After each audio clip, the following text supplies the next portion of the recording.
주님, 이 시간 주님 영광 받으시고 오늘의 예배 위에 임재하여 주시옵소서. 주님,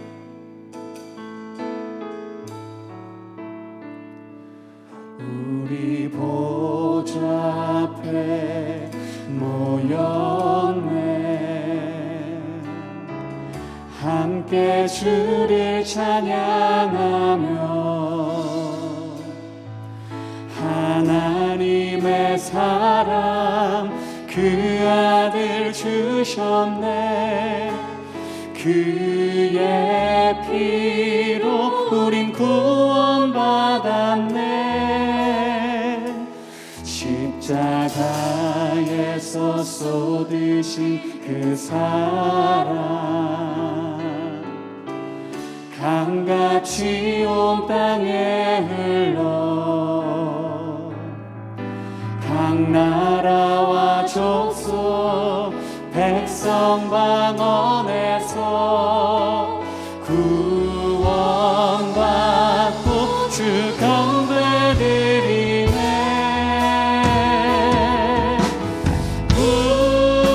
구원하심이 보좌에 앉으신 우리 하나님과 어린 양께 입도다. 구원하심이 보좌에 앉으신 우리 하나님과 어린 양께 입도다. 우리 다시 한번 고백합니다. 우리 보좌 앞에, 우리 보좌 앞에 모였네. 함께 주를 찬양하며 하나님의 사랑 그 아들 주셨네. 그의 피로 우린 구원받았네. 십자가에서 쏟으신 그 사랑 강같이 온 땅에 흘러 각 나라와 족속 백성 방언에서 주 경배드리네. 주 경배드리. 우리 함께 주님의 이름을 높여드리며 찬양합니다. 구원하심이 보좌에 앉으신 우리 하나님과 어린 양께 입도다. 구원하심이 보좌에 앉으신 우리 하나님과 어린 양께 입도다. 구원하심이 보좌에 앉으신 우리 하나님과 어린 양께 입도다.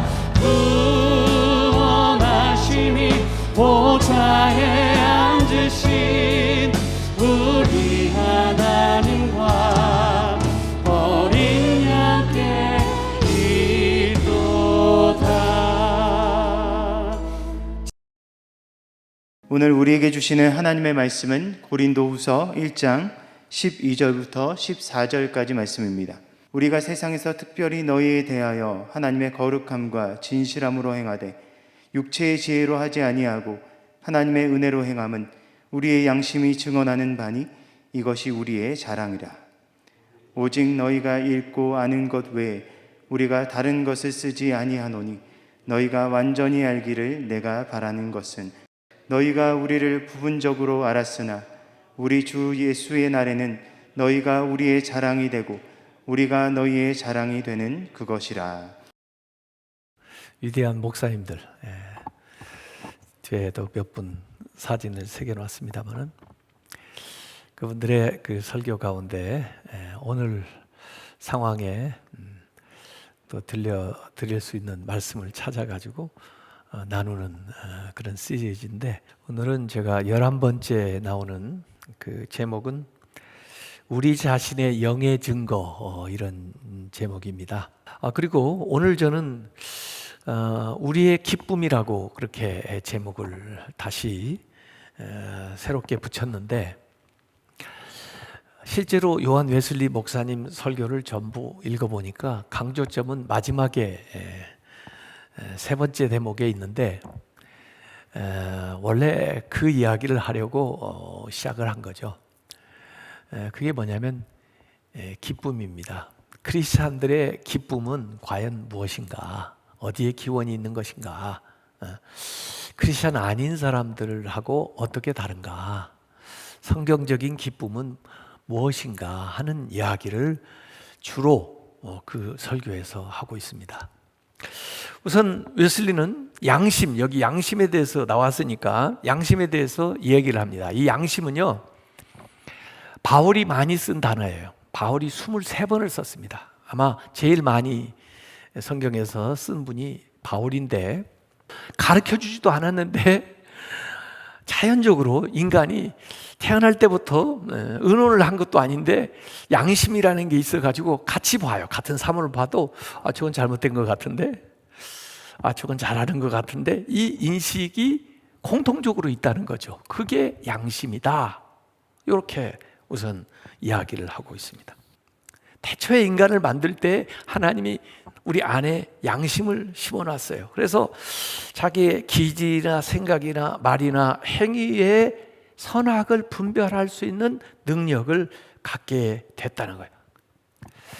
그걸 바울은 로마서에 시작하면서 하나님을 알만한 것을 인간에게 주셨다.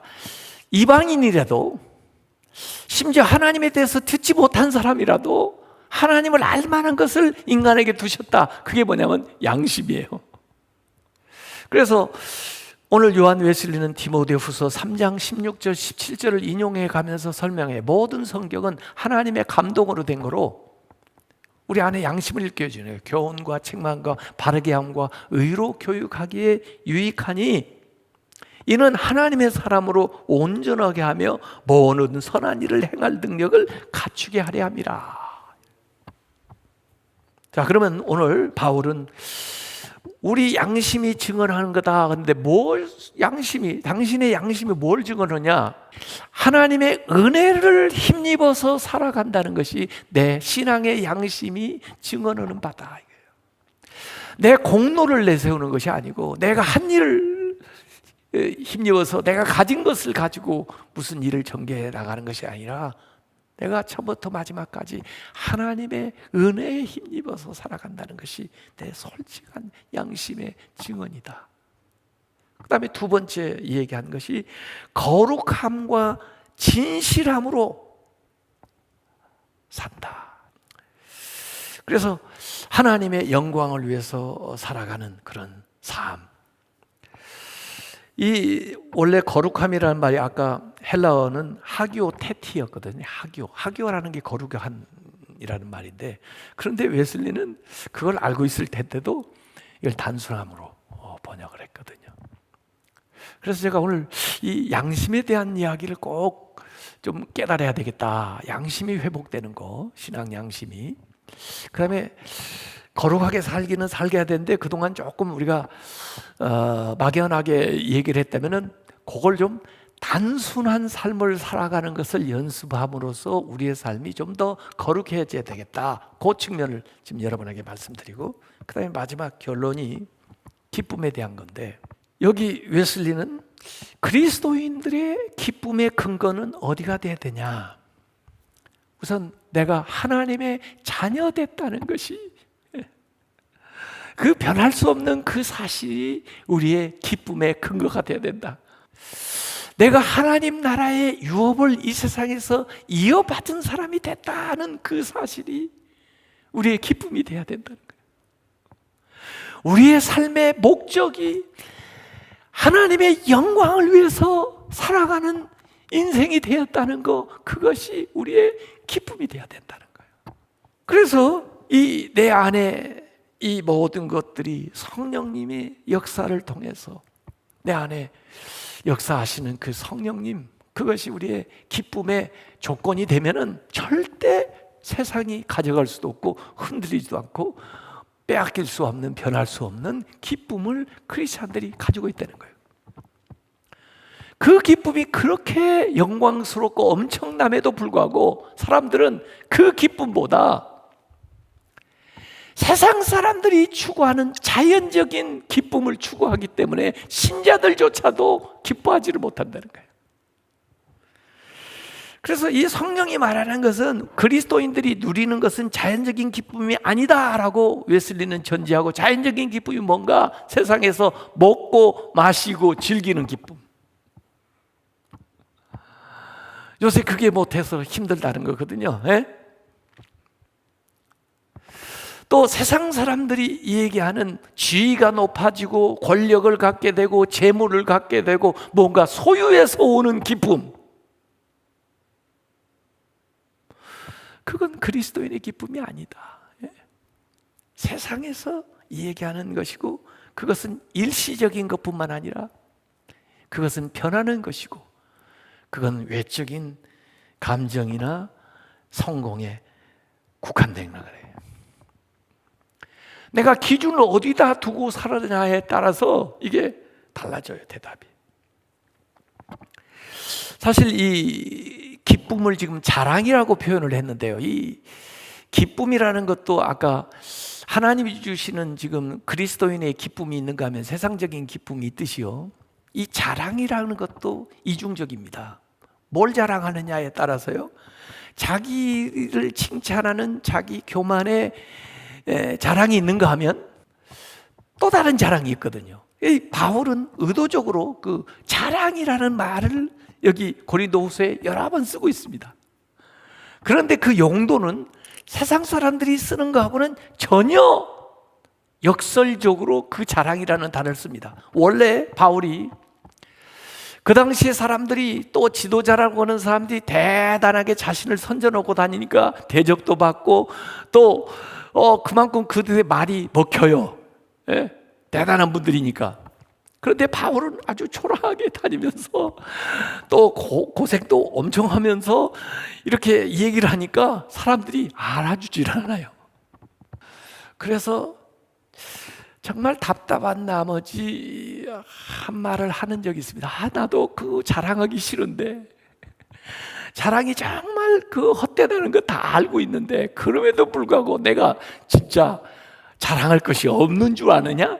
그들이 하는 것처럼 한번 해볼까? 그러면서 이 얘기한 대목이 나옵니다. 나도 8일 만에 할례 받았다. 이스라엘 족속이라고? 나는 베냐민 지파다. 나는 히브리인 중에 히브리이다. 율법으로는 바리새인이고 나는 무슨 가말리엘 소아에서 배웠고, 그렇게 얘기하다 보니까 사람들이 세상 사람들보다 다른 사람하고 똑같이 생각할까 봐, 그러나 나는 그것을 자랑으로 여기지 않고 배설물처럼 여긴다. 그러면서 오히려 바울은 고린도후서 12장 9절에 내가 하나님 앞에 내 육체의 가시를 위해서 기도를 했는데 하나님의 응답이 왔어요. 내 은혜가 내게 족하도다. 그래서 이유를 설명해 주는데, 내 능력이 너의 약한 데에서 온전해진다. 그 응답을 받고 나서는 도리어 내가 크게 기뻐함으로 나의 여러 약한 것들에 대해서 어떻게 해요? 자랑하리니. 아까 이 자랑이 뭐하고 통한다고 그랬죠? 기쁨하고 통해요. 기뻐하리니. 이게 제정신이에요? 이는 그리스도의 능력이, 약할 때 머문다고 그랬으니까, 약할수록 더 많이 머문다고 그랬으니까 그리스도의 능력이 내게 머물게 하려 함이라. 그래서 바울은 나를 위해서는 나는 약한 것을 자랑한다, 약한 것을 기뻐한다. 굉장히 역설적인 이야기를 하고 있습니다. 그리고 그리스도의 십자가, 그 십자가만 자랑하겠다. 세상 사람들은 십자가를 조롱하지만 나는 십자가 외에 자랑할 것이 없다. 이런 식으로 얘기를 하고, 고린도후서 11장 3절에도 부득불 자랑할진대. 한번 해봐. 당신도 얘기할 게 있을 거 아니야. 그러면 내가 약한 것을 자랑하리라. 고린도후서 12장 1절에는 무익하나마 내가 부득불 자랑하노니 주의 환상과 계시를 받아. 하나님이 주신 말씀, 나에게 주신 그 비전, 그걸 내가 자랑하겠다, 기뻐하겠다, 같은 얘기예요. 그래서 이 바울이 얘기하는 그 자랑은 기뻐하는 것과 같은 뜻이에요. 이 모든 것이 기쁨이 되고 이 모든 것이 자랑이 되는 것은 하나님께 영광을 돌리기 때문에, 하나님께 감사하기 때문에 되어지는 삶의 태도예요. 주의 날이 됐을 때 우리가 소망을 갖습니다. 바울이 나의 자랑이 되고 바울의 사역의 열매인 내가 바울의 자랑이 되는 거예요. 우리가 그렇죠. 우리가 그게 진짜 기쁨입니다. 그래서 여기 자랑이라는 말도 앞에 쓴 거하고 같은 말이에요. 기쁨이에요. 주 예수의 날에 네가 내 기쁨이 되고 내가 너의 기쁨이 되기를 원한다, 그죠? 어려우시죠? 움직이는 세상 보이는 것에 마음 두지 마시고 하나님께 소망을 두고 하나님을 기쁨으로 삼고 여러분에게 주신 그 은혜 안에서 여러분에게 베푸셨던 것들을 묵상하면서 다음 대에 나아가면 이 모든 것들을 통해서도 하나님이 놀라운 일들을 행해 주실 줄로 믿습니다. 기도하겠습니다. 여러분 마음속에 원하는 소원이 있으면 이 시간에 한 가지씩 꼭 이 얘기를 해보세요. 하나님 앞에. 하나님, 제가요 하나님 기뻐하고 하나님 자랑해요. 그렇지만은요 꼭 이 문제 하나만은 해결해 주세요. 이 소원 하나만은 꼭 들어주세요. 그래서 나 하나님이 아직도 나를 사랑하고 나 잊지 않고 있다는 거 나 알고 싶어요. 하나님, 그렇게 여러분 이 시간 기도하세요. 그럼 하나님이 꼭 응답해 주실 겁니다. 우리 주여 한번 부르고 기도하겠습니다. 주여, 하나님 어려우니까 하나님 앞에 기도하고 간구합니다. 아버지 하나님의 성령으로 역사하셔서 영원한 기쁨, 영원한 자랑 하나님의 은혜 안에서 누리는 성도들이 되게 하여 주시옵소서.